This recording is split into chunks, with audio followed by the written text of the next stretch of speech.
Hi, I'm Forrest Griffin. Brian Caraway. And Lisa Tate. What's up, guys? This is Joseph Benavidez, UFC flyweight. Hi, this is Greg Jackson, and you're listening to It's MMAzing, and that is an amazing pun. Get it? Like MMA, but amazing? MMAzing. Radio.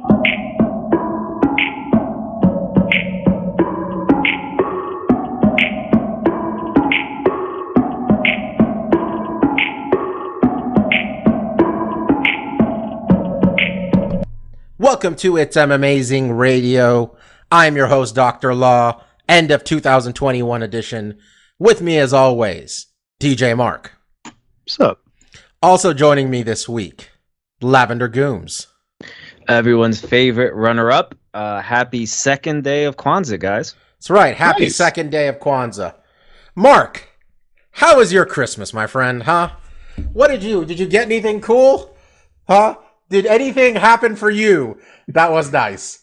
Now, I feel like I don't know if I should answer your question, Bobby, or talk about what's happening on screen that the viewers can't see, but Mike can. yes. Right now, what's happening on screen? This would have been one of those times if we did a screen recording and did a video podcast. That would have been perfect because I had a look of bewilderment for about 2 seconds when both of you put on your. Well, let me explain. Let's explain what's happening. Time. So, Mark and I both wearing sunglasses. Mike's not wearing sunglasses. You know why? Sunglasses are for winners. Okay, and we got two-time winners here. And what else do I got? I got a custom gold It's MMAzing championship title, folks. I got it commissioned. Okay, World Championship. All right, boys and girls. That's right. This is gonna be with me. All right, for a year, and then you know where it's going? Probably to Mark. Okay. All right. Me and Mark just gonna. Yeah. I'm amazed you guys didn't get Steph just to pop on for like 3 minutes so that he could pop on some fucking stupid ass sunglasses as well. Stefan only got one ring. Okay, this is the 2-time rings. Okay. You need 2 times for 2 lenses, Mike. I mean, we're gonna put a picture of the championship title up on our Instagram and Twitter, making use of that thing. Look, it just is beautiful. All right, I spared no expense, folks. I spent a clean $45 on this thing. Okay, it looks like every dollar was spent. For $45, not too bad. Nah, for $45, not too bad at all. When you put in retrospect, like those replica WWE and UFC belts, they go like 5. Dude, they're super expensive. So this was the thing. I did this all myself. And I had to think of, like, how much money am I willing to spend if at the end of this, Mark and Mike both say they don't want in on this? Because it's possible this title never leaves here, because if nobody else is paying for it, it never leaves here. Okay? Mike, are you more interested in winning a championship now that there's a title, or less interested? Mike's feelings are hurt just a little bit, and that's what the goal was here. Okay? Just a little bit. Yes, but I think my feelings of just proudness of how petty you guys are outweigh that. To be clear, you appreciate the bit. This was entirely. Sorry, Mark. This was entirely my doing, because I was like, Mark may not say yes to this. Okay, I need to just make this happen, and then Mark will get on board. I figured once it existed, Mark's like, how much? When Mark said, how much did you spend? I said like $45. He's like, all right, yeah, this is worth that joke. Also, how awesome is it that worked out that without even knowing this, I keyed myself in as everyone's favorite runner-up. Oh, it worked out really well. I was thinking about how to do this, and I'm like, if I just start the podcast wearing the championship and the glasses, and I introduce you, I think we did it very well. It worked out well here. But yes, if it was a visual medium, it would have been better. Shout out to Everfan on Etsy for his adequate championship belt making. $45, you can get your own, Mike. You know what? You could have gotten a small. They had a smaller one. You can get the smaller one for $36. And I'm like, nah, man. I want this big enough for Mike to think about being able to wear one day. Okay. And I'm gonna say this should be the rule. Whoever gets last place has to pay for shipping for it to go from the champion to the next champion. Which is negligible if it's not going from the West Coast to the East Coast. Mike's gonna have to pay my gas. Okay, Mike's gonna have to pay my gas for me to drive to work and hand it to Mark. Okay, this is just mine, Mike. This is what you get when greatness just flows through your veins. Well, congratulations, Bobby. I am not a sore loser. He's so unhappy. It's fun seeing the dichotomy of how unhappy Mike is and how happy Bobby is. This is. Two ends of a spectrum. Remember a couple weeks ago when Mike's trying to figure out which would be worse if Mark won a third time or me winning? Mike knows which one's worse. Well, that's simply worse. One is significantly worse. You see, Mark is extremely humble and would have just probably been like, well, like it was very close this past year. It just I went was by gonna yada. say, I mean, yeah, we got down to that last card. Honestly, it was very close. If Mike didn't, abandon everything he believes in and pick against Derek Lewis, Well, I like how I flew under the radar. No one's talking about how I botched that whole card. You really did. You really just that whole last card was wrong. I was like, yeah, boy. I remember looking at the ad at that night. I'm like, "Whoo, Mark missed all of these." Yeah, those were all misfires. And the Thompson one was the only one that I was like, oh, I really thought he was going to win that. That was one. the one I'm I'm like, smoked too. yeah, I didn't that watch was any of the fights. So. Yeah, that one was the one I felt best about. Well, you didn't see Derek Lewis beat up a 230-pound police officer. I did see that. Oh, you did? I saw that was first round. I was like, I can make time for this. I did love Derek Lewis's line of, "This is the only time I'll get a chance to put hands on a police officer or something." Before the fight, when Derek Lewis said, "I'm not going to get Rodney King out there," I'm like, "Well, I don't care what the situation is. I'm not picking against Derek Lewis." He had gold. Yeah. Well, so we've talked about this probably on the podcast before, that Mike and I actually have our own Christmas exchange every year, where the goal is to send something useless, funny, annoying to each other, basically. Nothing terribly useful at all. And another thing is, I actually had some, because at times we'll get suggestions from, people in our circle, like, oh, you should send this. And God bless them. I love our friends.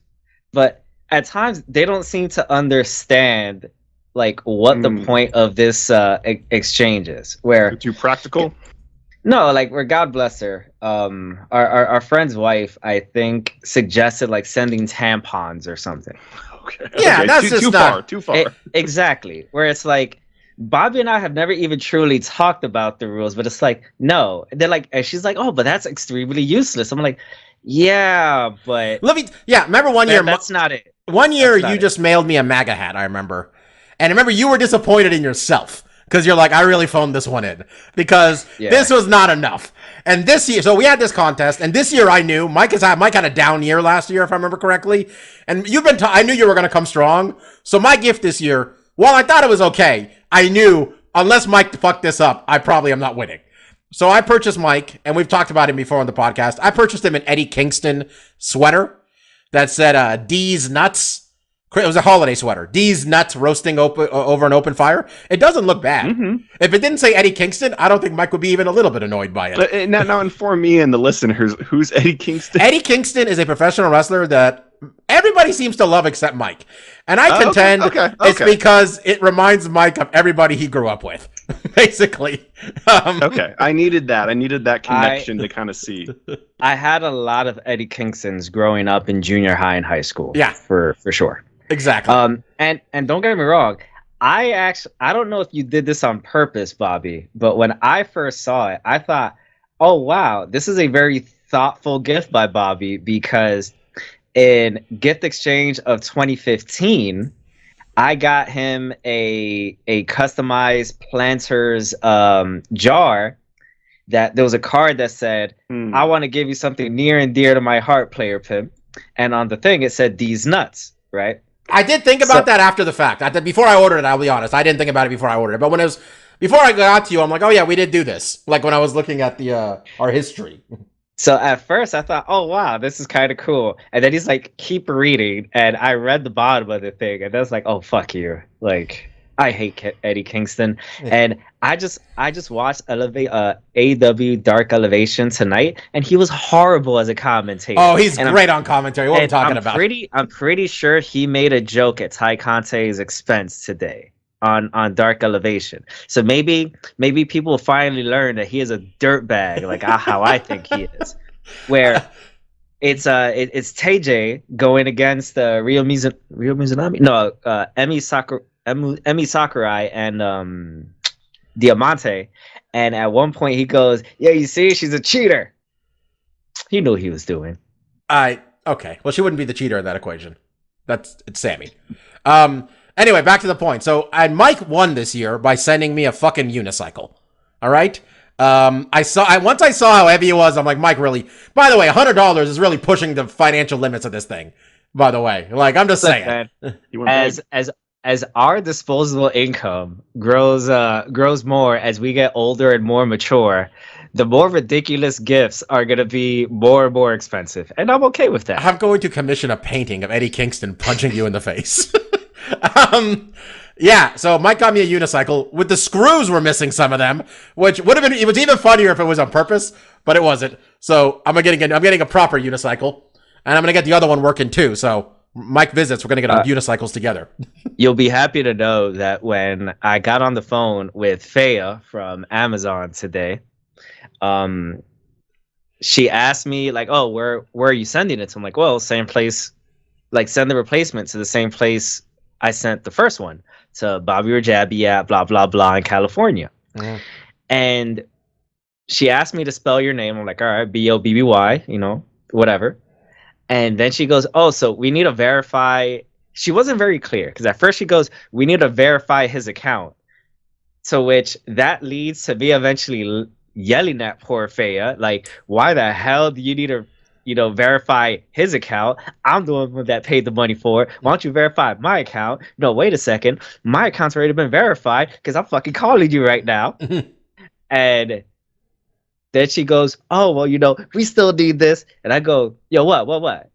Bobak Rajabi. Get like, send it to him." It's like, "Oh, yeah, sir, that's all we needed. We just needed his actual, like, full name." So, oh. Nothing's easy. Nothing's easy. So there's about 4 seconds of silence, and all I can muster is, "I'm very sorry for yelling at you." There you go. There we go. That's maturity right there, Mike. That's maturity. So yeah, you did wrong. But knowing that I lost that, I was like, and I had the belt already. I've had the belt since Friday. So we were talking on Christmas. I'm like, the belt was next to me basically. I'm like, I'm gonna shove this up his ass on Monday. I'm going to shove this right up his ass. Okay. I mean, if I had foreseen the future better, I would have gotten you like a second place trophy. Okay, but there wasn't enough time because this really came down to the wire with our picks this year. Folks, we got nothing to talk about this week in terms of MMA. I've seen a bunch of podcasts just gave up this week.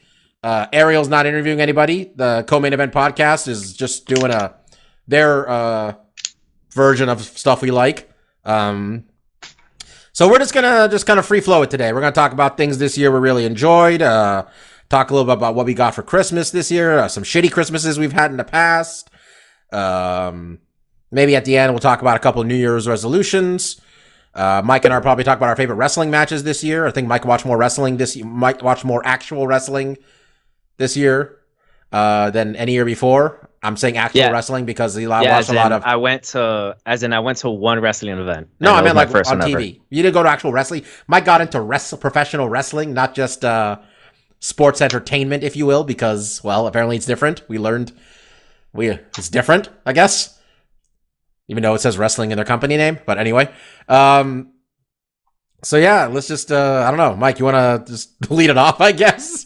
What were we talking about? Yeah, I guess we can start it off with, and I say this to say it's, getting any gift is a gift in itself, right? But we're going to start it off with shitty Christmas gifts. And not shitty Christmas gifts where we mean to send shitty Christmas gifts like we did with Bobby and myself. So my brother came by on Christmas Day. And, he doesn't come by very often. And it's not like we hang out very much at all, really. So I wasn't expecting him to get me a gift, and I didn't get him a gift, because that's just been the status quo. But he comes by the house, and he hands me a bag with a gift. And at first, I'm just thinking, oh, God, what the hell could this be? This isn't going to be anything good. He's a shitty gift giver. And sure enough, he did not disappoint, because I whip out a Baby Yoda Chia Pet. I still don't think this is that bad. I'm just going to say, we were talking about before the podcast. I will say, look, okay, there's no indication that your brother's ever met you. Let me go with that, okay? There's no indication of that, all right? But beyond that, If it was just like a white elephant Secret Santa that you ended up with one of those, I'd be like, That'd be okay, fine, I think. okay. That'd be fine. That's fine. But I don't know. I didn't think it was that. I mean, are you gonna keep it? You gotta use it. Well, I mean, I could use it as like a paperweight or something, but I think the thing is I think the issue I have with it is like, boy, you don't know me at all. You picked this up like literally on the way over here. This has to be it. Like, there's no way you thought Michael's really gonna like a chia pet. Nobody thinks X person will really love a chia pet. All right. I don't even think the president of chia pets has a chia pet in their fucking house. Okay. So after the next day, when I'm doing dishes and my mother's right next to me, we're talking, and I tell her, "Do you know Joe got me a chia pet for Christmas yesterday?"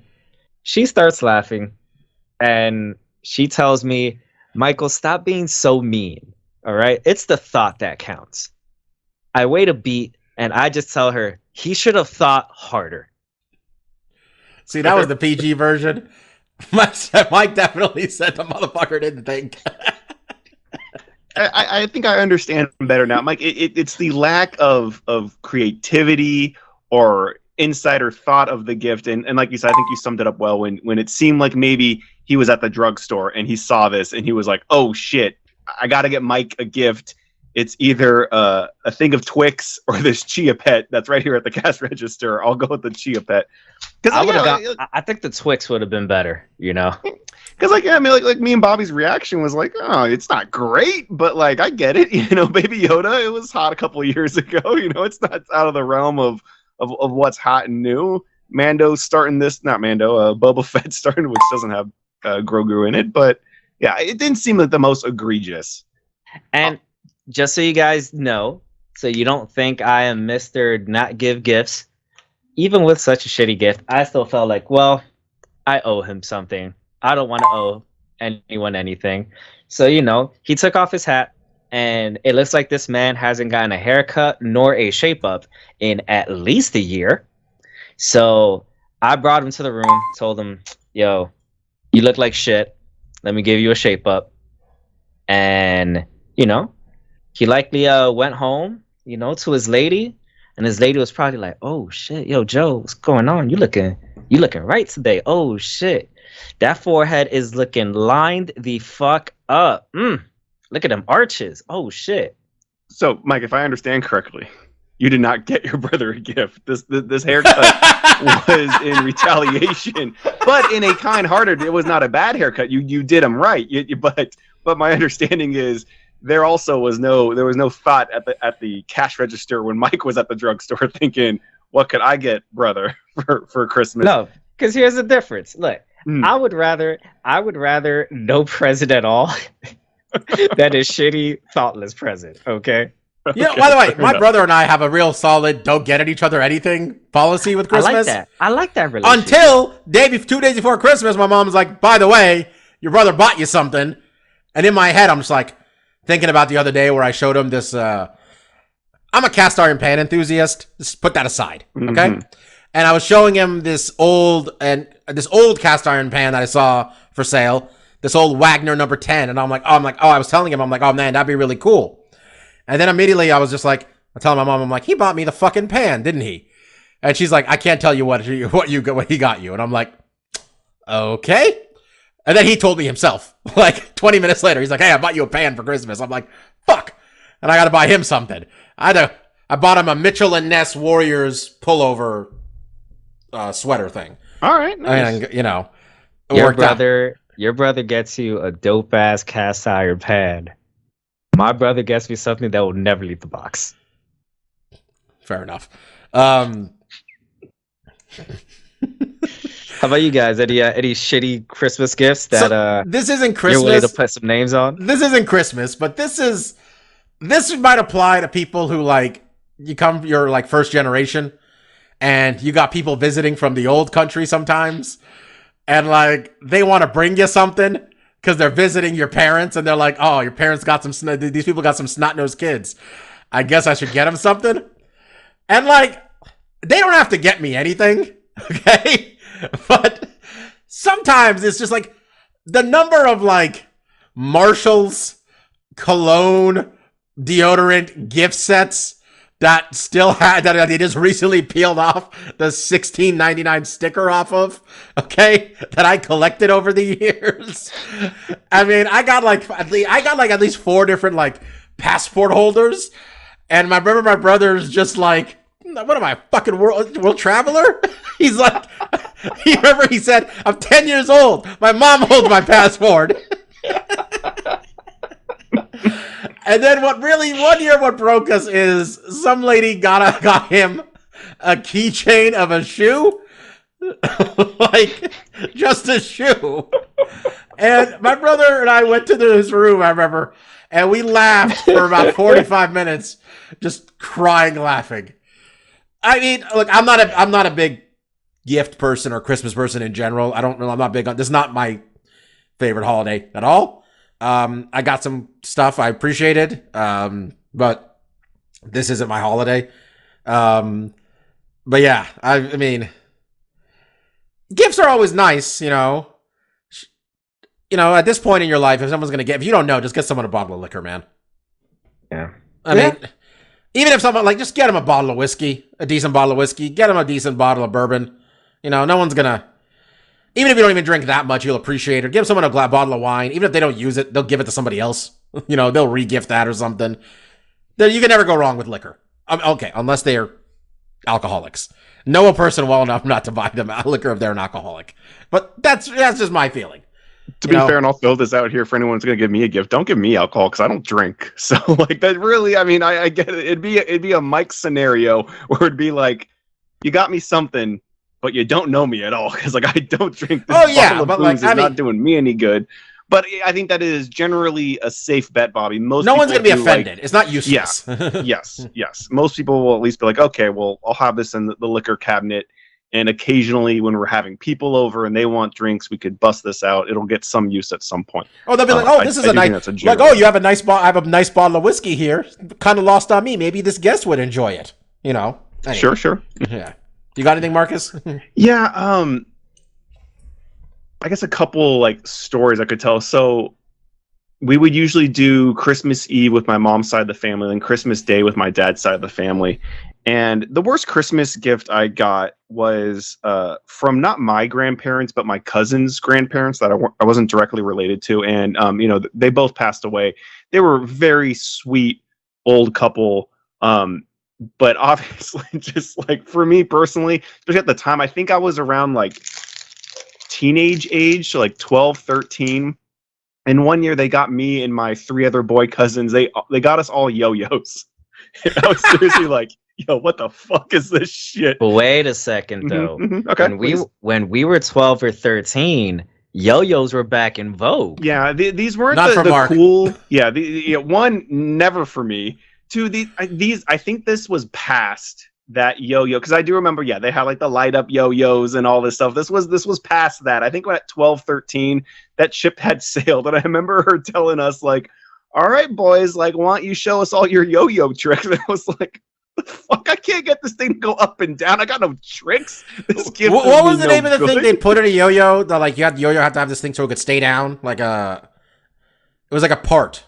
There was a specific thing in yo-yo. My brother was into yo-yos. I remember he's talking about dog yo, straight skill, baby. No, it wasn't like there weren't like just regular fucking. It wasn't just wood and string, man. There was like something. Well, I know that there were the Duncan yo-yos. Those are like the those are like the high elite like trick yo-yos, and then you had the yo-yos that would like light up. That those are just very easy. Just like you hit that shit, it just stays down, and then it comes back up after a bit. Yeah, like an auto thing. This wasn't any of that. So that was very that was probably the one gift I was like, what the fuck? And then the expectation that there would be a show later that we would showcase different tricks and skills we had with the yo-yo, which I was not proficient with and didn't really have any interest in becoming proficient with.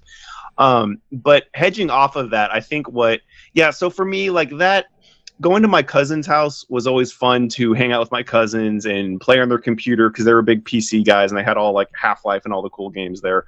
And the gifts were always kind of whatever, because the grandparents on my side weren't really cued into what was cool and hot, so I never really expected much. And I would say in the last couple years it's kind of gotten more interesting because we just do the white elephant type gift. But it's been really funny. I think when we first started doing it, I caught my aunt in this scheme. Her and my cousins had been scheming to rig the white elephant gift, basically get themselves gifts that they liked, and pick it out, and then be happy with the gifts they got. And I caught my aunt. She was the first one to go, and she picked the gift so quickly. I said, "That's the gift you bought, huh?" And she's like, "What? No, I don't know what this gift is." Like, you bought that gift for yourself, didn't you? You don't know what white elephant's about. We're all supposed to get shitty gifts that no one really likes. You don't pick a gift out that you get for yourself.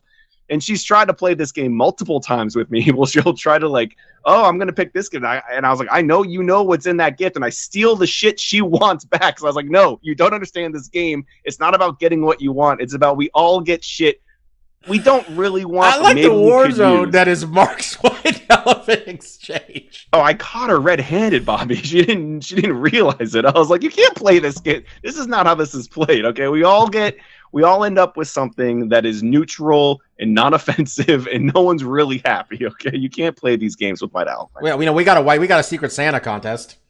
Mike's my Secret Santa. I already know. Well, it's not a contest. Or not a contest, a exchange. Mike, well, you didn't have to spill the beans that you were my Secret Santa. It would have been fine, me not knowing. I'm just saying. Well, the gift just shipped today, so. All right, is it going to my house or is it going to my parents' house? Just as I'm asking. Your parents' house. All right, that's fair. Yeah. No problem. All right. Well, okay. There's no real structure to this, but I guess we could talk about some of the stuff that we got into this year that, like, I don't know, that stuck with us. I really liked watching The Crown. Like, I really did. And it's very much on me that I didn't get into it sooner than I did. I know I gave Mike a bunch of shit for not getting me into it because Mike knows me as well as he does. But in fairness, Mike did say probably multiple times every time there was a new season, I should watch The Crown. And I don't know. Maybe I just, I think I told myself it was going to be more about relationship bullshit than the history of the time. But then I still like the relationship bullshit too. I still I'm not normally that type of shit's not for me, but like the context of it is important historically, always, in what's happening and how it affects, the queen. The Crown is the story of the monarchy or the reign of Queen Elizabeth II. Second, right? Maybe the current Queen of England. Okay. I really like it. It's really well done. I'm very excited for season 5. I think is next. Yeah. Mm-hmm. So I don't think it's coming. I think it'll probably come towards the end of next year, if I'm guessing, right? Correct, because we got a paparazzi snap about a month and a half ago of them filming the revenge dress episode. Yes, exactly. That's one. Another thing, and I pretty much forced this TV show down a lot of people's throats, Mark included. Ted Lasso. Yep. I really didn't get people. Normally it's hard to say someone to watch a TV show and be like, yeah, I almost hesitate to tell someone a show's really good, just because you don't know. It may not it's a TV show, it's a movie. A lot of people have different tastes. But this one, I'm just telling people it's one of the best shows on TV. And I read that they're going to start filming season 3 in February. I know they planned a 3-episode arc, a 3-season arc. I don't know if they'll stick to that because this is the show for Apple TV, and it wouldn't begrudge me, or I wouldn't begrudge any of those people if Apple backed up the Brinks truck. It's hands down Apple TV's most successful show. It is the most successful comedy on TV, or whatever TV is defined as now, but it is the most successful half-an-hour comedy television program that exists right now. It's that. It won all the fucking Emmys. That's the show. It has got universal praise. I told Mark to watch it. Mark and I pretty much browbeat young Christopher, who works with us, into watching it. Told my dad to watch it. My mom watches it. Mike already was watching it. I don't think I'm responsible for that. By the way, young Christopher can't be that young anymore. You've been calling him young Christopher for a long time now. Nah, he's just younger than us. Nah, Chris is like, what's Chris, 31, 32? Something like that? You know, like 32 or something. 32? Yeah. Young Chris has back problems. That's all I'm saying. We all do. It's the most relatable part of Spider-Man. Yeah, and the show's just really good. And I'm, if this is it after season 3, okay. I'm okay with that, man. If you're creating something and you're done, you're done. I was talking about the Watchmen series from a couple years ago with some family friends this weekend, and as we all loved it. Everybody in this podcast loved the Watchmen show, and I'm sure I would have liked another season. But man, it was 1 year and it was awesome. That was what 1 year was great, and I didn't, not saying the second year would have been worse or anything, but I don't have to wonder if they were going to fuck it up. They didn't. They had a 1 year story and they killed it.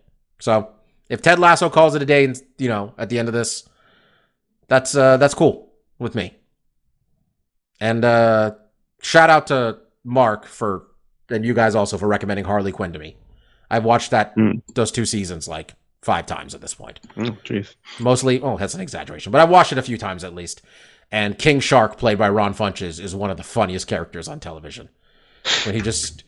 When Dr. Psycho tries to sell him out to the Bane goons, and he just yells, "Ooh, your treachery knows no bounds!"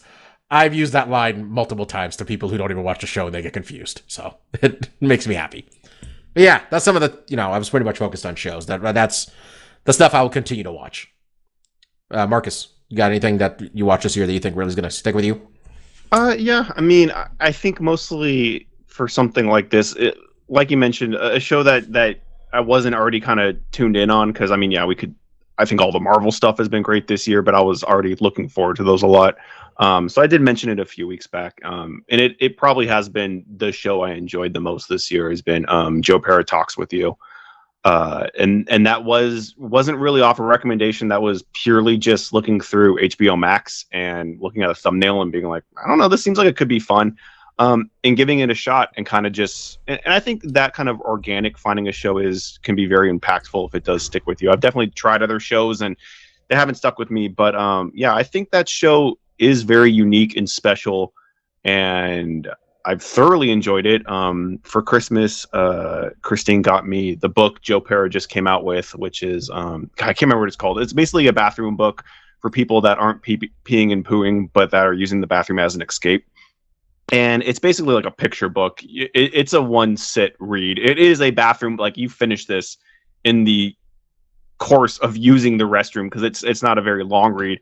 But it's very much in the vein of his comedy, and very much could have just been an episode of Joe Pera Talks with You, which are, basically, if you didn't hear the episode we did a few weeks back where I kind of talked about it on Stuff We Like, it's an Adult Swim show. Episodes clock in, little over 10 minutes.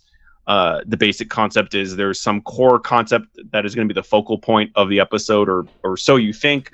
And oftentimes it kind of skews into some kind of personal thing that Joe is going through in that particular episode. And what I really liked about it has a lot of the same attributes that Ted Lasso did, where it's kind-hearted. It's not mean-spirited. And I think a lot of shows especially comedy shows, can be mean-spirited, where you're kind of laughing at a character because of their buffoonishness or their antisocial behavior or what have you.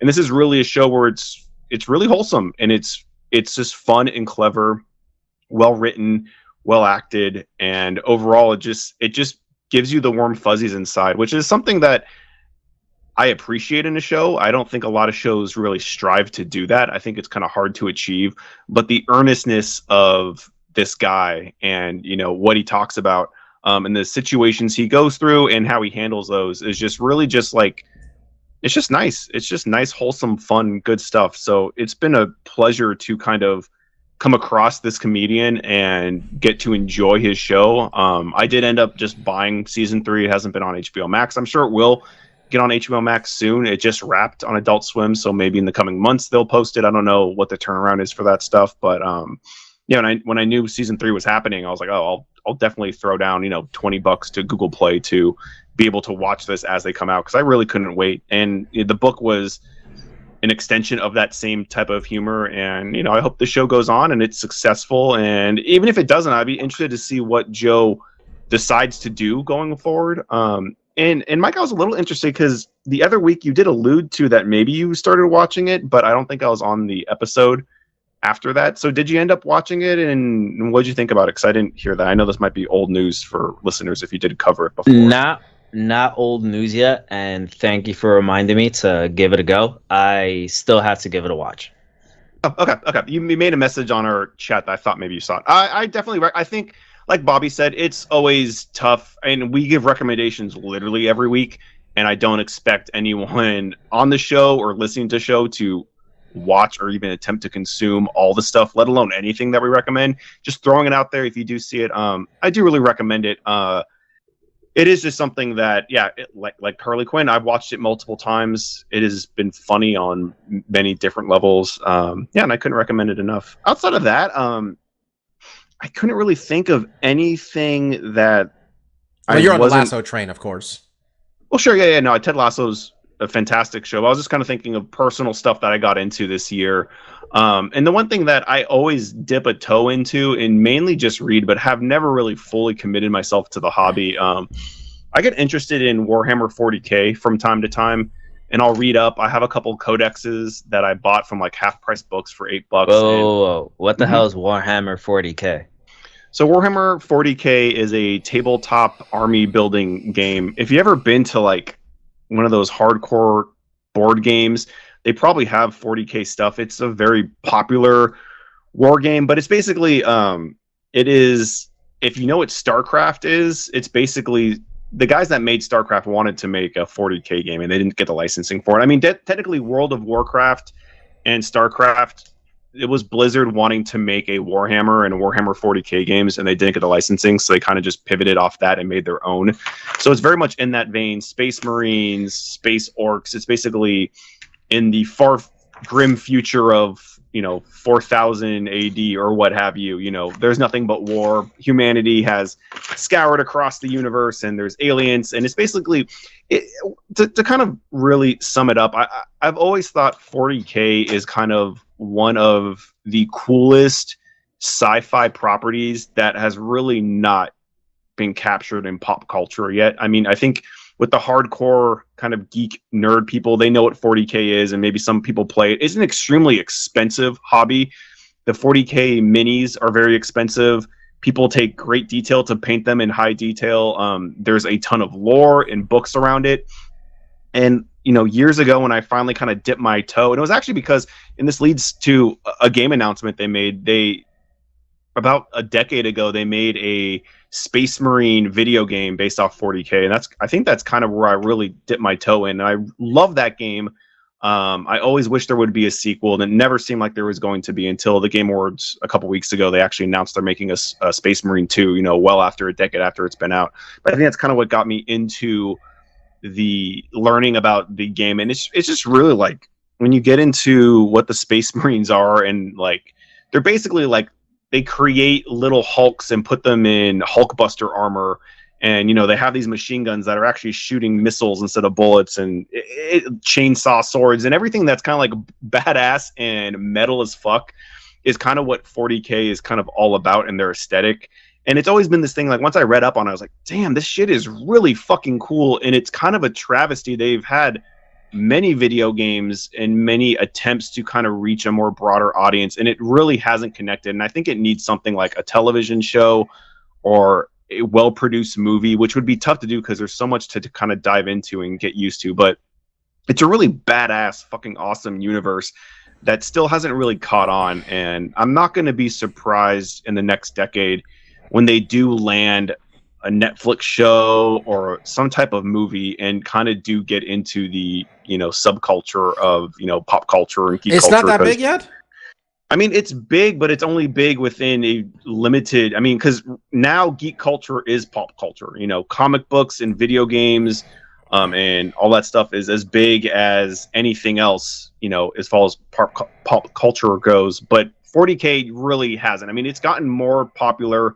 I think the younger generation, because I see a lot of memes about it and stuff, and it definitely seems like there is a fan base there. But you can't go up to someone on the street like Mike, if it breached pop culture when I said 40K, Mike wouldn't question what it is, and most people do. I've heard Warhammer 40K a lot. I mean, we talk about it in the office a lot because Chris. No, before that even I knew what it was. I knew it, like Mhm. I'd heard it before, and I never really like dove into it. But I'm like, I don't know, maybe because it's just me. You hang out on Reddit enough, you learn about a bunch of random shit just scrolling sure. the front page, and you're like, oh, that's Yeah, that. and more recently, kind of where it got a little bit of kind of mainstream notoriety was Henry Cavill, the guy that plays Witcher and Superman. Yep. He was on, was it Bill Graham? It's this English guy. He does a talk show, and he was on that talk show with Tom Holland and Zendaya because they're all doing press for Witcher and Spider-Man. And Bill Graham was kind of razzing, like, oh, like what kind of, you have lots of interesting hobbies. And Henry talks about like, oh yeah, I'm into Warhammer 40K, and Bill's kind of like, oh, what is that? Like it's like Warhammer or like Warcraft. He's like, no. Graham Norton. Yeah, Graham Norton. Yeah, that's a good show. Just putting that out there. It is. So, but Graham Norton was kind of jabbing at him, being like, oh, like here's this buff guy, and he's into this geeky things. He's painting little armies, and he's kind of ribbing him and stuff. And what kind of turned around like him just ribbing him was like Tom Holland was like, that sounds fun. Like I'd love to go to your place and do that, and that kind of gave it the notoriety of like.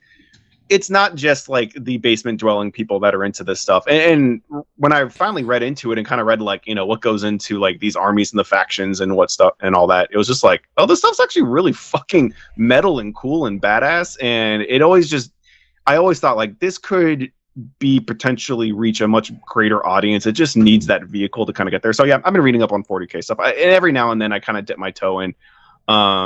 And I guess I could recommend. I did get Marvel made a small series. I think it was like it was like Warhammer 40K Magnus, whatever. It's like one of the main Space Marine guys, and it was a little 4 or 5 series graphic novel I picked up, and that was really good. And I was like, man, make this into a movie, and this could really get some people interested. But yeah, I guess that's kind of stuff this year that I didn't necessarily think I was going to get into, or jumped back into that I wasn't necessarily think I was going to. So Warhammer 40K looks expensive.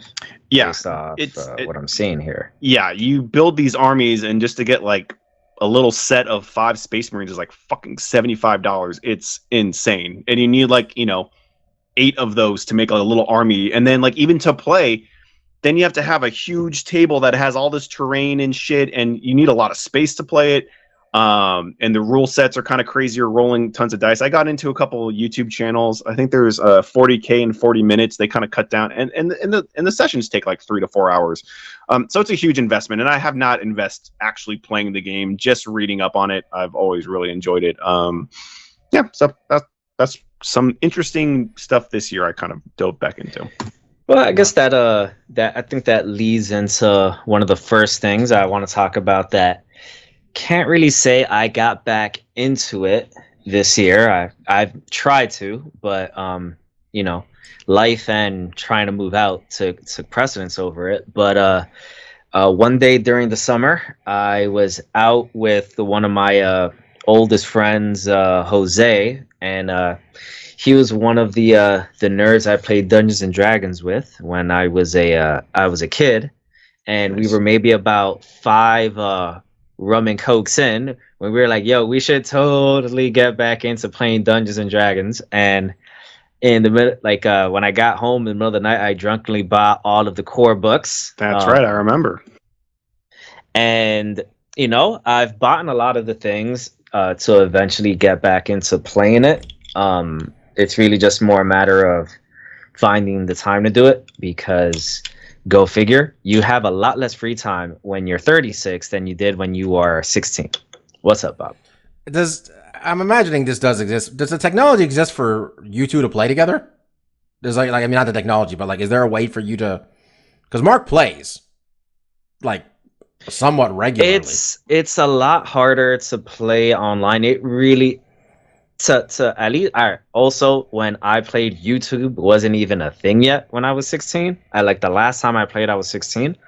I don't know if people really play online. To best of my knowledge, it really is a thing where you really do got to play it in person. There's a bit of acting that happens that maybe you can't really do over a Skype connection, and now it's a much more of a tabletop game than it was back in the day, where battles are, I think, in a way similar to Warhammer 40K, where you'll have figurines, you'll have terrain, and you'll have different dungeons and things like that. I mean, I would entertain the possibility of playing online, but I don't think that would really work out very well. No, I was just curious, since But it is something that I am interested in getting back into. Obviously, not for the rest of this year, because there's about 6 days left in this year. So that's one thing that I'm starting to dip my toes back into. Really embracing my former nerddom to 110%.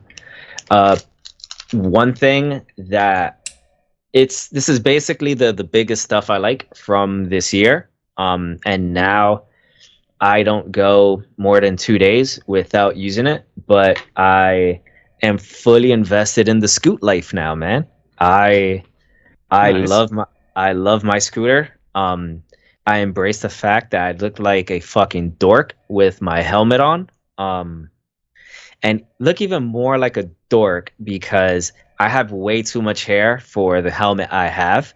So my normal process is I place the helmet on the head, and then I got to give my head a solid 2 to 3 whacks to really get the helmet on there.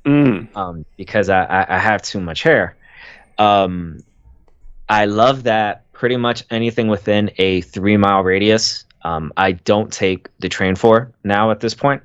I just take my scooter, or as I've lovingly named her, Sandra.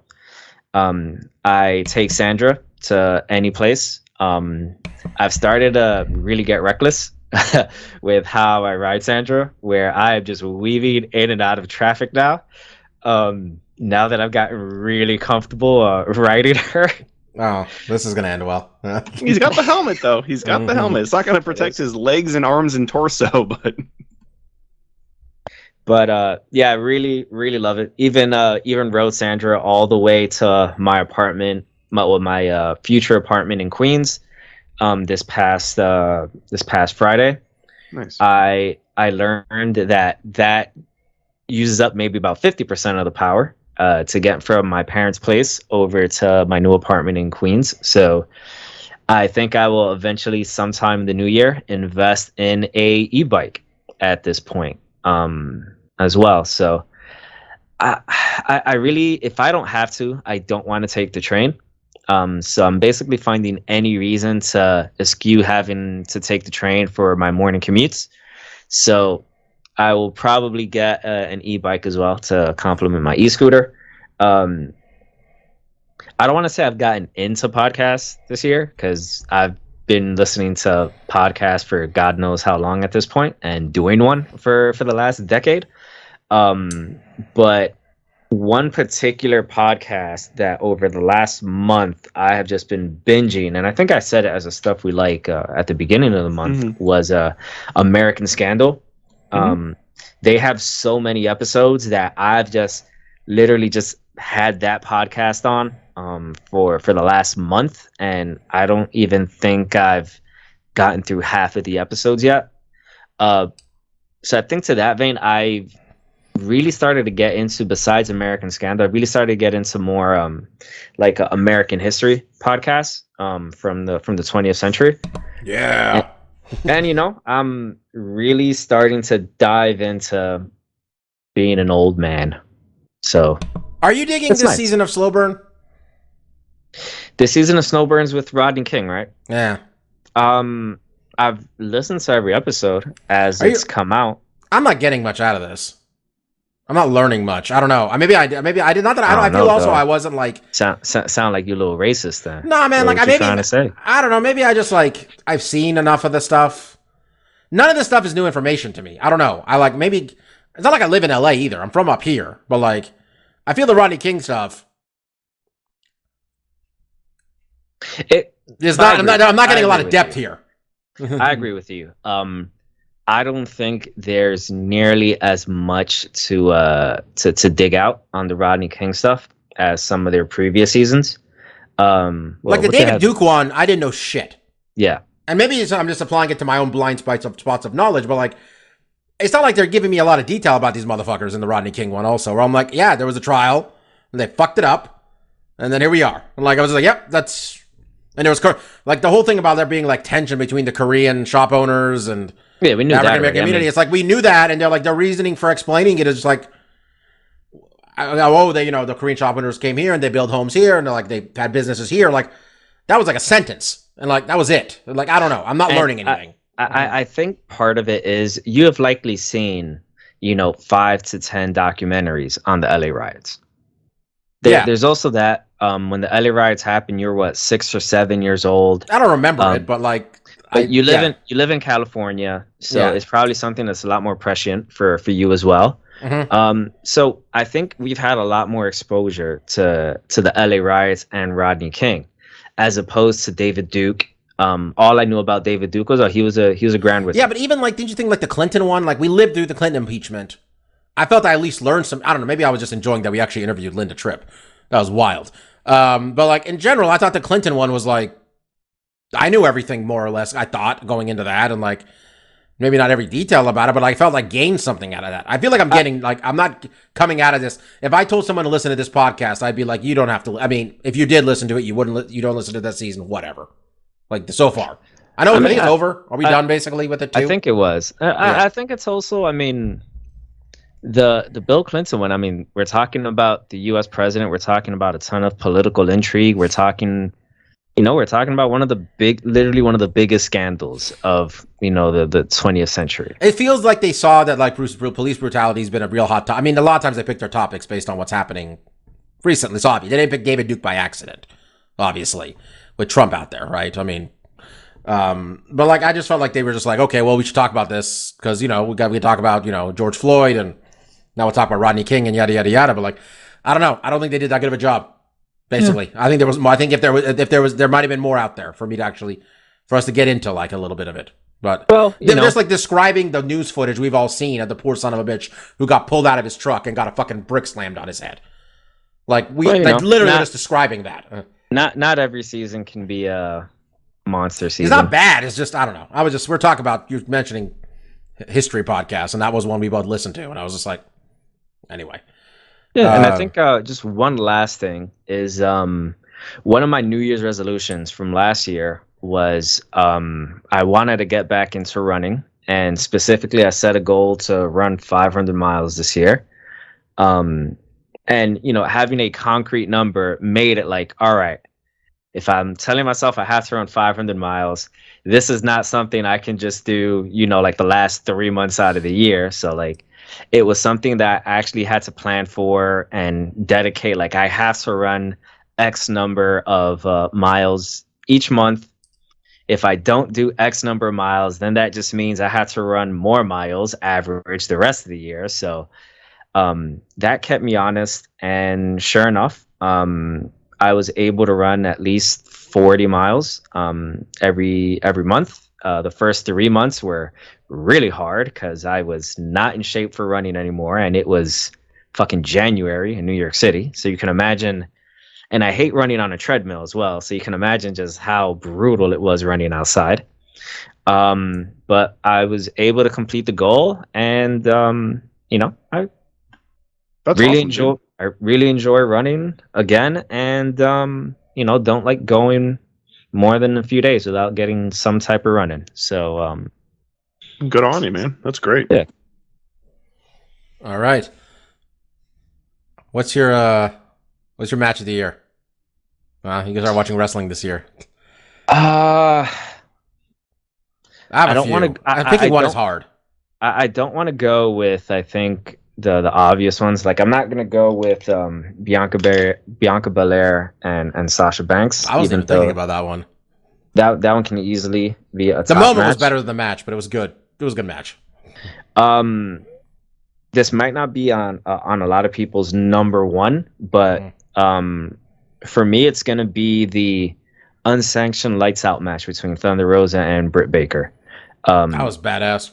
For me, I think it's because you don't often see women in that type of match, and the fact that you saw and another thing, you don't often see Well, you know what? You don't often see women in that type of match, and you're really not going to see, I mean, women that look like Britt Baker in that type of match either. And she was all fucking for it. Like, she gigged herself. She was just ready to go. I mean, Thunder Rosa was also all in for it, you know, all committed into it. And on top of that, it was an excellent match. You know, wrestling is a lot of wrestling is about, you remember moments. That's all it is. What you remember. The crowd remembers moments. And that was Britt Baker became a made woman that night. Yeah. She became the superstar of their women's division, one of the biggest stars in their company that night. And that was the night she became. That was her Stone Cold Bret Hart moment, where like the picture of Stone Cold bleeding in his face. Yeah. That was Becky Lynch getting in the crowd with a busted face. Wrestling's all about moments, and that was her moment. It's all about indelible images, and that image of Britt Baker, just a mask of blood on her face, and her looking up with like a kind of crazed and deranged look. Hell, I think they sell T-shirts of that. AEW does, and I also think that image is in her like entrance video as well now. Yeah, I really liked Brian and Kenny. And I'm not making you feel bad that you missed that while trying to get there on time. But Brian and Kenny, for the 30-minute draw, honestly, Brian is the best wrestler in the world. Brian and Suzuki beating the fuck out of each other on YouTube that one time, where that whole match had 2 bumps. All they did was old man slap each other and grapple. That was the whole fucking match. It was a type of match I think Mark would really appreciate, actually. Minoru Suzuki and Bryan Danielson, old man, smacked each other for like 20 minutes. It's on straight up YouTube. I'll actually send it to you at some point. And then Bryan and Hangman going an hour was nuts. Bryan Danielson is the best wrestler in the world. I mean, it's him and Kenny, probably. AJ's up there. But that whole pay-per-view they did, I think it was All Out. It was All Out, yeah. That Ruby Soho debuted. Yep. Suzuki came out and pile drived Moxley. And then they had Adam Cole debut. And then they also did a minute later, they debuted Bryan Danielson. It's the best wrestling pay-per-view I've seen. All Out, that was also, I think that one also had a top match of the year. Cannon did FTR versus the Lucha Brothers, wasn't it? Wasn't that the pay-per-view? Yeah, I don't. No. Maybe no. That was Full Gear. That was the Young Bucks versus. That was on Full Gear though. That was Full Gear because that was the same one that. No, you're right. It was. No, you're right. It was that one. You're right. It was all out when they had the cage match when the motherfucker taped thumbtacks to his shoe and was super kicking people. That was a wild show. That was the top to bottom, the best wrestling pay-per-view I've seen probably. I don't know how long. I can't remember anyone recently that was that good. I'm really just real quick. I'm all in on this Hook bullshit. It is so fun. Mark, I'm not sure you're in on the loop. I know you're not in the loop on this, but Taz's son, his name is Hook, and right. Taz's son hasn't really done much. He didn't do anything for about a year. He's just been on TV, and he looks, and he's just he's a very pretty man. He looks like he should be on Riverdale, has been the joke about Hook. Okay. And he's Taz's son, which is kind of funny. But he's got just like a fuckboy haircut. And he's coming out wearing hoodies. And like all he's done so far before we started wrestling in the last month is that like he'll like grab people and suplex them on the outside, dressed like his dad. Which makes me, it's weird that I feel like warm and fuzzy about that. He's tossing people around. This kid, his popularity has become a meme. Straight up. It became a meme. Internet loves Hook. Mm-hmm. The fans are called hookers. Okay. And then the kid finally wrestled. And this kid's like really good. Like he's got charisma. He has his theme song for some reason is by Action Bronson. Like there's been no explanation of that. He does fucking all of his dad's moves. He's throwing dudes in the air he's picking up big motherfuckers and T-bone suplexing them. He's doing shoulder arm over. Mike, if you didn't watch Taz at all, This is what Taz wrestled. He was a 5'8" version of this and looked mean. But what I don't get is that I've seen old videos of Taz. Taz was short and stocky like a fire hydrant. Yeah. Hook is not that. Like, how does Hook get all of this power? No, Taz was very strong. Taz used to pick up Bam Bam Bigelow and throw his ass over the place. Taz was strong. Hook is tall though. Like Hook is like 6 foot tall, and he's yoked, and the fucking women love him. And I like this kid's gonna be a star. And I just like that. Like CM Punk had the highest selling T-shirt for AEW every week for 4 months until last week. And now Hook is just a white T-shirt that says Hook on the front. That's the whole shirt. It says Hook on the front. Marcus, what's your game of the year? To be honest, not the strongest year for games. Not really unexpected to, because of COVID, seeing that, and also it being kind of like the first full year of a new generation of consoles. I have been thinking about this. It might be Ratchet and Clank, Ripped Apart or Rift Apart. I can't remember what the subtitle of. I really enjoyed that game, and even having watched someone play most of it, playing it myself, I did find myself just enthralled, and would play longer sessions than I normally would. Other games I really enjoyed, Guardians of the Galaxy was probably the game I was anticipating the most, that I think also lived up to my anticipation. I really enjoyed that game. I thought the story was really interesting. Combat and exploration were fine in that, but just the characterization, the writing in that game was really strong, and I really enjoyed it. Other than that, there is a game I was going to talk about in stuff we like that I just that's what we're doing anyway. Go nuts. Yeah, I'll just go into stuff we like. The last couple of weeks I have been playing this game called Wonder Labyrinth, which is actually based off of the old manga anime record of Lotus War, which is, funny enough, based off of this one Japanese guy's 2nd edition D&D game he was playing with his friends that he turned into a manga and a long-running anime series. And this just is basically a Metroidvania, but in a world of a lot of indie games that do Metroidvania-like gameplay. It's probably been my favorite one. And I think a lot of that has to do with the mechanics in it being very friendly, user-friendly, and overall the difficulty of the game, I think, being fairly simple. There hasn't been a lot of times where I ran into difficulty spikes where I was kind of just stuck and couldn't progress because my skill level wasn't there. The mechanics in the game that allow you to regenerate health and MP for your magic, and the power of the magic has made getting through the game fairly simple, which has made it really enjoyable. Visually, the pixel art's fantastic. I say that about so many games nowadays, but yeah, Wonder Labyrinth was really kind of a late addition to my play schedule that I've thoroughly enjoyed. And I do think it's one of my favorite games of the year. And then just to piggyback off that, some of the stuff that I've consumed over the last couple of weeks, because I wasn't on last week's episode, over the weekend, Encanto, Disney's latest animated film, came on Disney Plus. I was interested in seeing it when it was just in theaters, but when I heard it was coming on Disney Plus a couple weeks after theater release, I was like, I'll just wait for it. We ended up watching that Christmas Day or Christmas Eve, and that was a really fun, very much in the vein of those animated films. Lots of songs.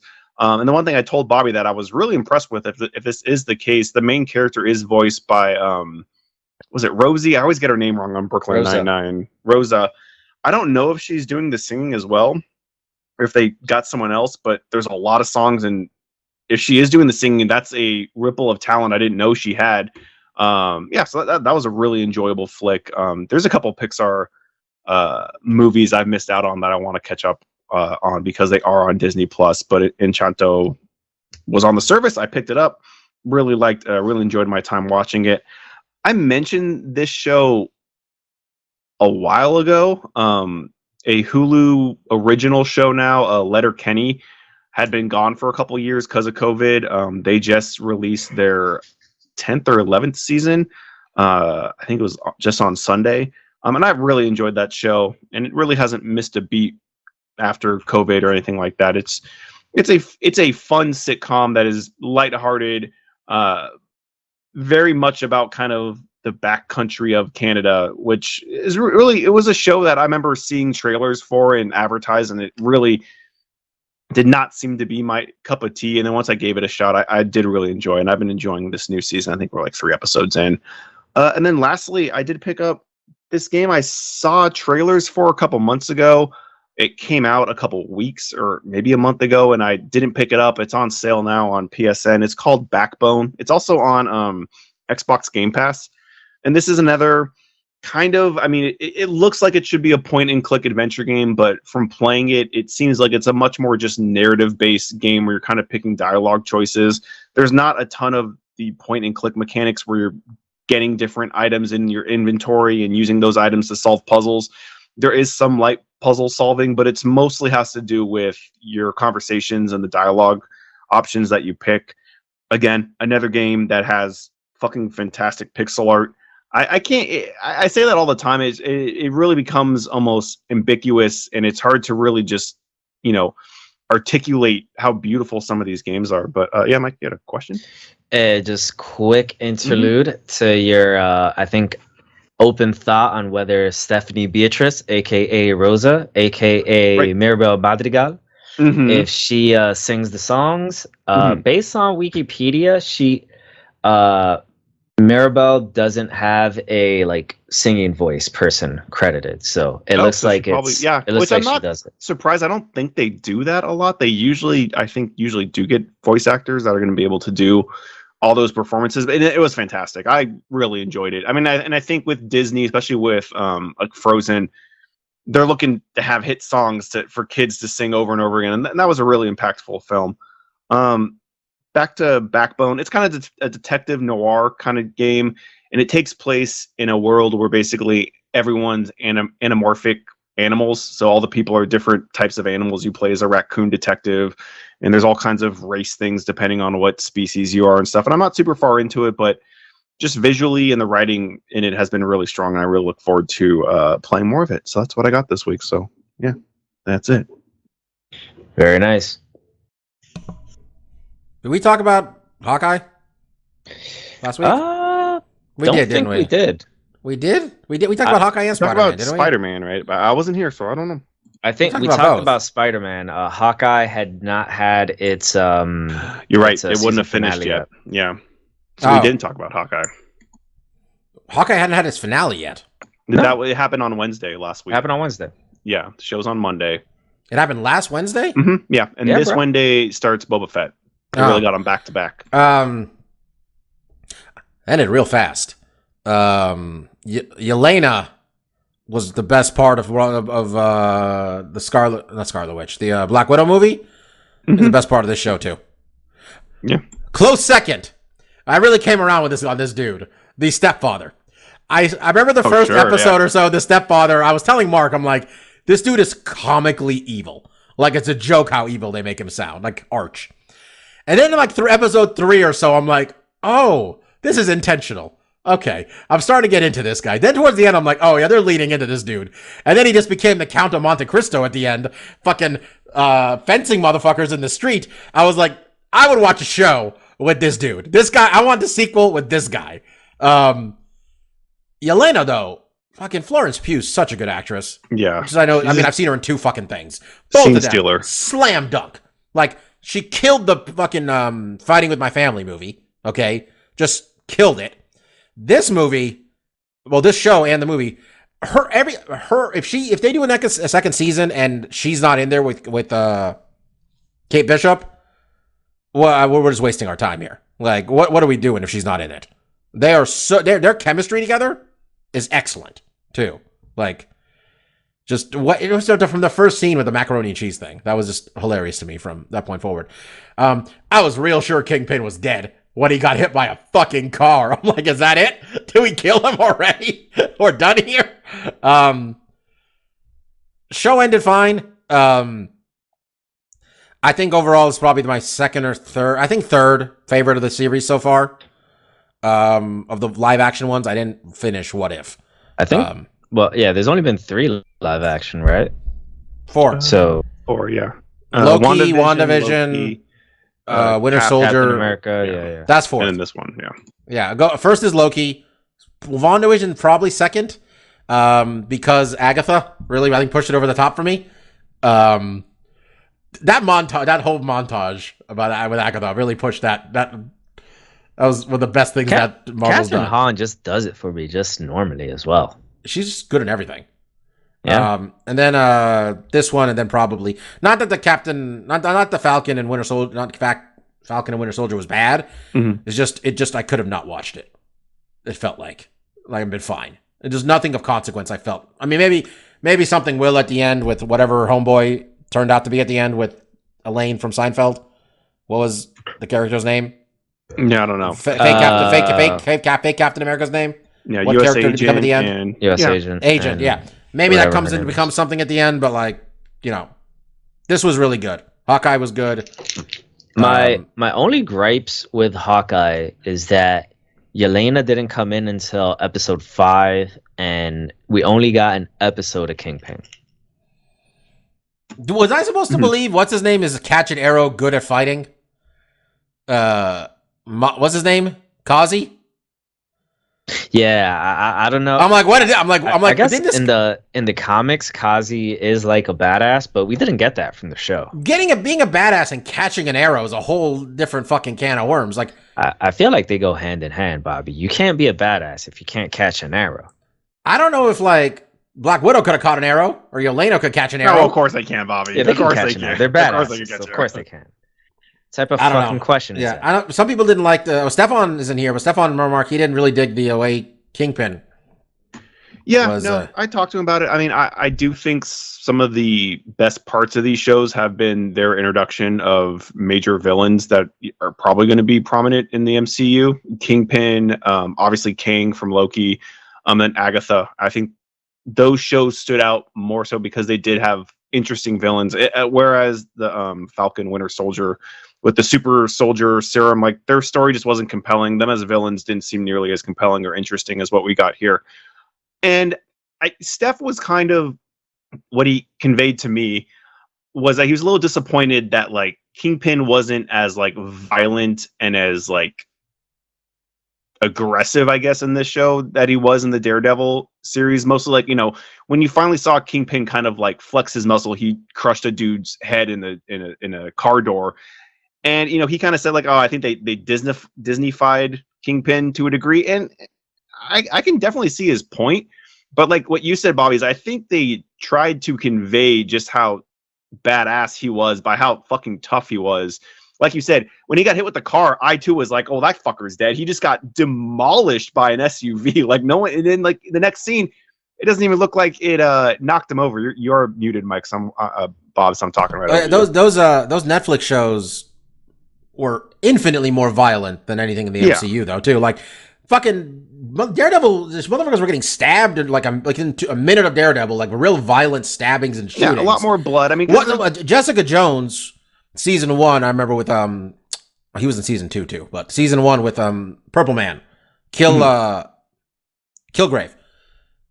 They basically said he raped her, like physically. In addition to mentally, adult like that whole like when he said he Disneyfied them, I didn't disagree with what he said, but a part of me was just like. Well, what do you expect? Yeah, this is on Disney Plus. The thing next to this on it for like the one thing up from this was Moana, like or whatever. You know what I mean? Like, yeah, the shit is on Disney Plus. The only way this could get more Disney is if there was literally like a Mickey Mouse fucking like plushie while he was fighting Kate Bishop. And not that he was surprised. Not that he was surprised by it. It's just he was disappointed. I'm just part of me was just like, well, them's the breaks. Like, and I kind of felt the opposite because like I feel like he was very violent in the Netflix series, but I thought they made him seem very badass in this because it definitely seemed like when he was fighting Kate, he was holding back. Like he was not punching her, he was shoving her and pushing her away and trying not to actually hurt her. While she shot him with an arrow in the chest, he got hit by a car. And then he got an explosion point blank all within 5 minutes. And then the next scene he's in, he's just walking down New York and he looks a little rough for the wearer, but boy's still getting it done. And then, so I mean, I thoroughly enjoyed Hawkeye. I didn't have super high expectations for it, but I had read Matt Faction's Hawkeye that this show was, strongly based on it. And that comic is fucking fantastic. And I definitely think if you liked this show, definitely pick up that comic, because I think the comic is better.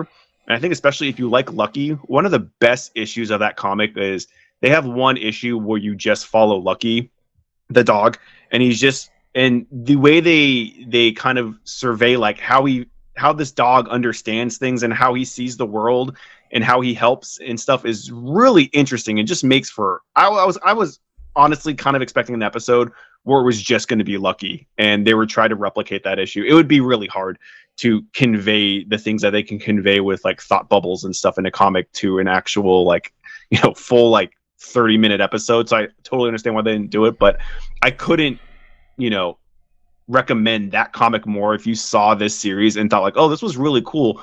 Hawkeye is a much more interesting character than I thought before. And that's another thing. Like, I think Hawkeye kind of got a bad rap in the MCU because he was probably like the most underutilized Avenger.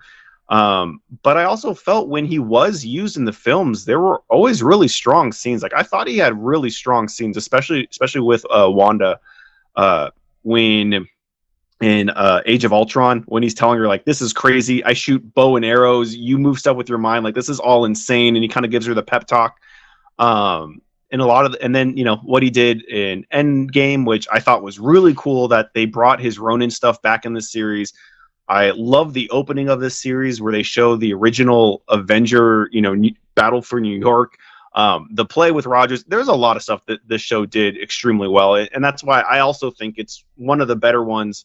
I don't really like to rate them. I do think Falcon and Winter Soldier, I do agree, is probably the weakest one, although there was episodes in that I really loved. I loved the chemistry between those two characters, and when Falcon was kind of ribbing on the Winter Soldier and called him like, oh, so now you're like White Fang, and he corrects his name like, oh no, I'm actually this. And when I was like, some of the back and forth was really fun, and I really enjoyed it. And overall, been just super impressed with what the MCU's done with the Disney Plus shows, and I'm super excited to see where they go forward. You got anything going on this week? Do you want to talk about, Mike? I'm pretty much done. I don't remember what I watched.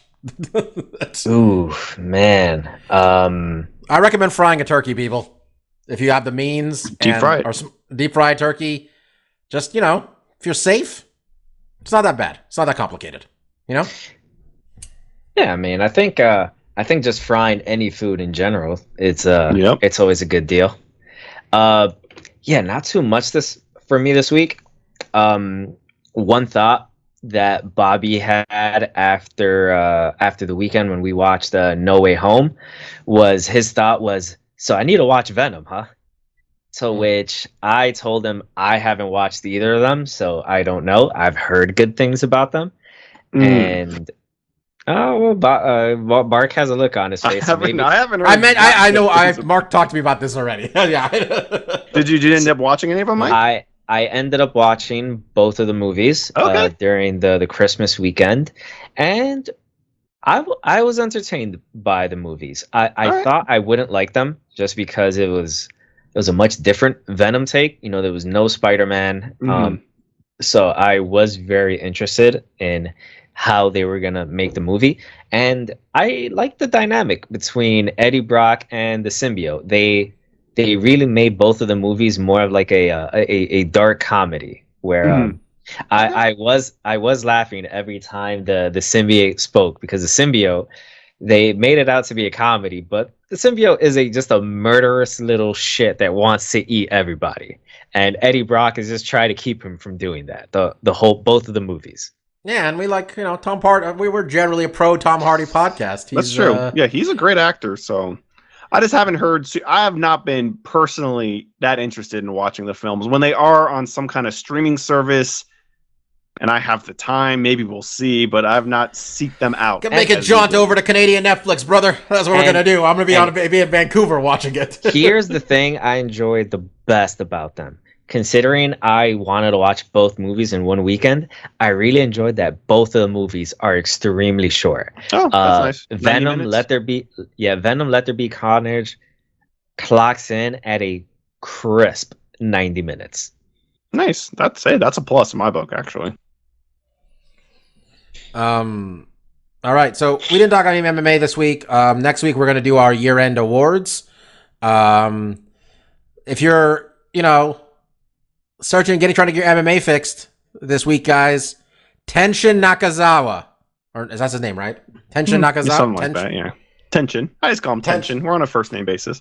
Tenshin, The man, gentleman. the man who took a dive against Mayweather.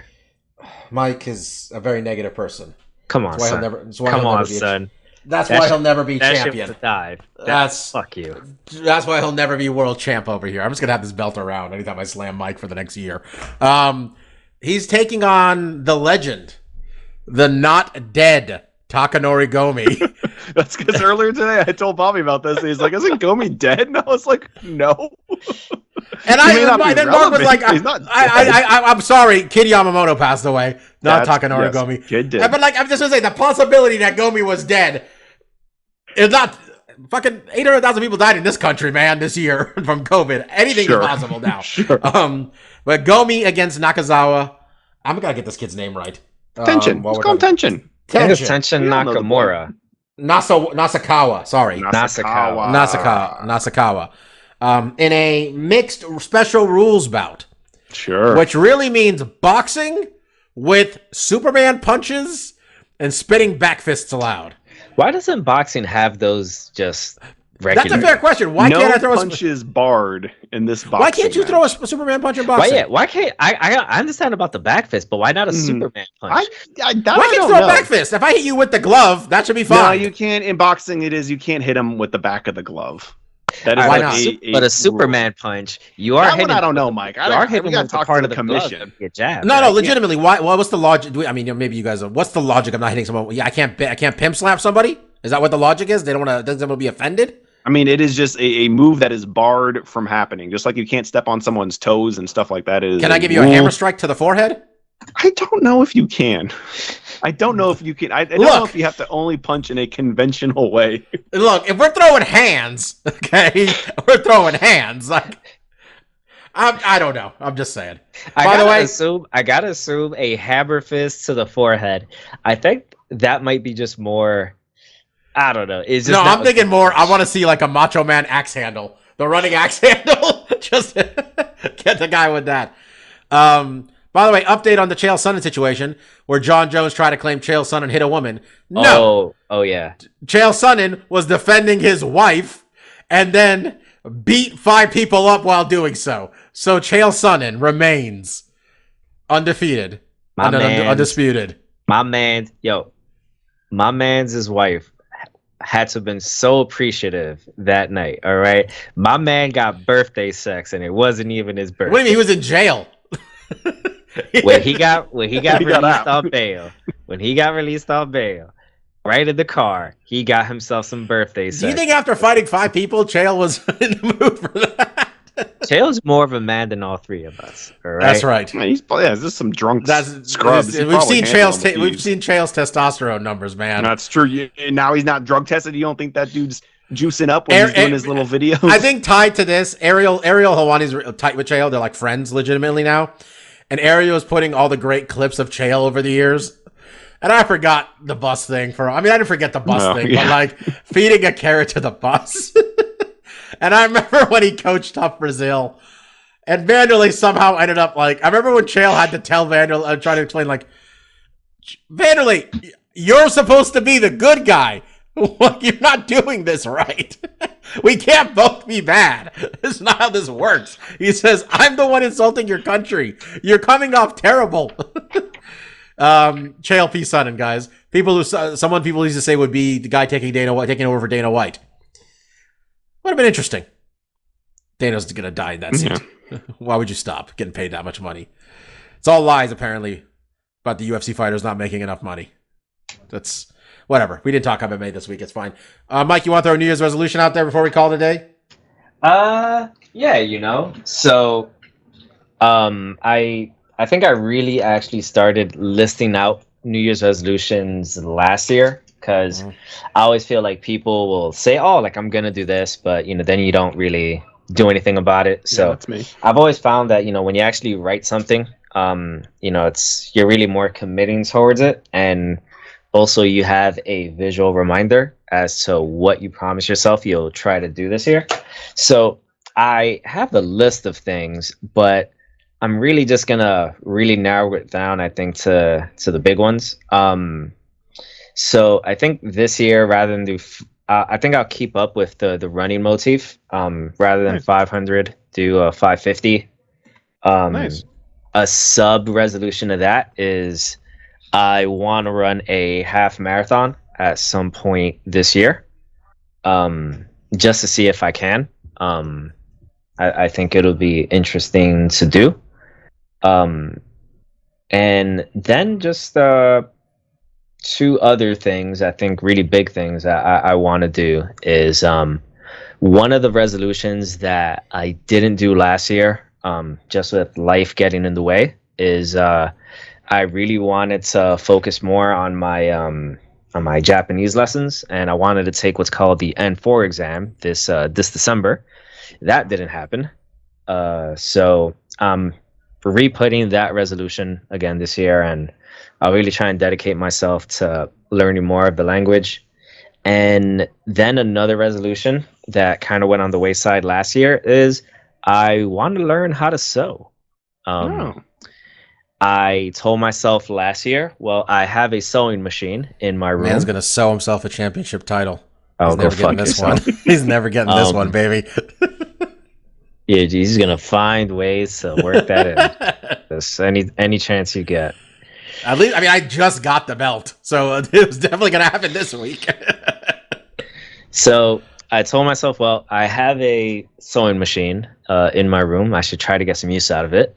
I didn't.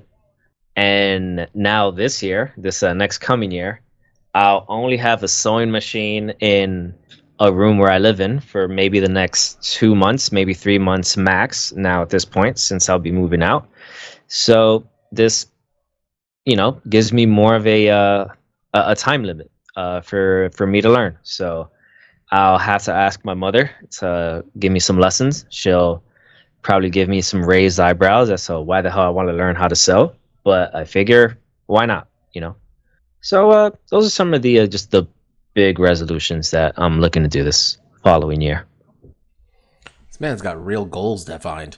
All I got is I need to lose some weight and I need to buy a house. Those are the main things for me. Got to lose some weight, got to buy a house. Both of those should happen. Both of them ideally within the first 3 months, not a year. So that's it. Try to take care of myself a little better in general. I'm 36 in February. So, Jesus. We're going. That was depressing to say. Yeah, I got there 4 months ago. And Mark just got there like a month ago. Yeah, it ain't that bad. Yeah. Everything after 30 didn't matter. That was just. You say that. Wait until we get to 40. And then it's going to be everything after 40. Yeah, that was it. Marcus? Resolutions, like you, Bobby. I think it's really cool. Mike goes after them, writes them down, and really, tackles them and keeps that on track. I'm much like you. These are general things I should just do in general. I don't hold myself super accountable, but like you, I definitely need to take care of myself better, diet and exercise wise. I've been kind of fluctuating a little higher than I need to be on my weight, so I want to cut that down a little bit. And there's some, recreational activities that I could definitely cut back on. And I think that's going to be something I try to work on a little bit more. But